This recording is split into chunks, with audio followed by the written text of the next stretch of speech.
रामकृष्ण हरी रामकृष्ण हरी. माझ्या भावाचा हा गोड मुलगा तेजस मला भेटला देवपुरीला बंगल्यावर फार्म हाऊस सुद्धा. आणि भेटल्या मला बोला काका मी तुमच्याबरोबर याला येणार महडला.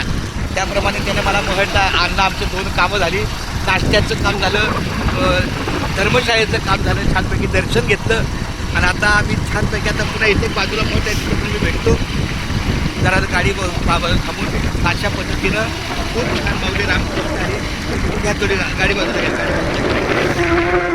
घ्या बाजूला. एक मिनिटासाठी येऊया. नाही ना सगळं चालू आहे. चालतं चला.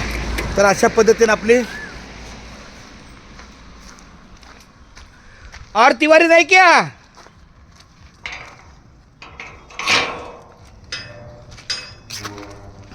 हा रामकृष्णारी हे पै महाराजांचं निवासस्थान आहे. याच ठिकाणी आपली पहिली दिंडी यायची. पण इथं जरा पावसाची सगळी पाऊस नसेल तर हे निसर्गरम्य ठिकाण आहे. हे पै महाराजांचं निवासस्थान आहे.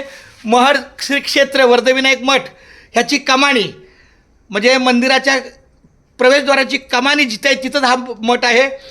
पण इथं जरा इथं आम्हाला कांदे पोहे वगैरे सगळं मुक्काम असायचा. पण इथे जरा थोडंसं पावसा पाण्याची व्यवस्था असल्यामुळं आम्ही तिथं 250 रुपये 300 रुपये भरतो आणि धर्मशाळेत राहतो आहे का नाही.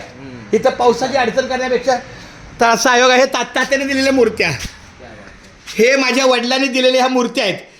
पै महाराजांना ते म्हणले तुमच्या वडिलांनी हे का माझ्या वडिलांनी मूर्त्या बसवल्या आहेत. अशा 6 ठिकाणी मूर्त्या दिल्यात.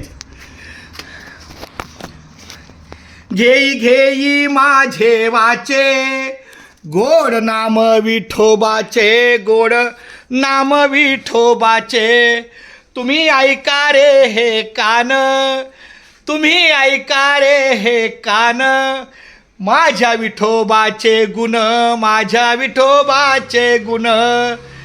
डोळे तुम्ही घ्या रे सुख पहा विठोबाचे मुख पहा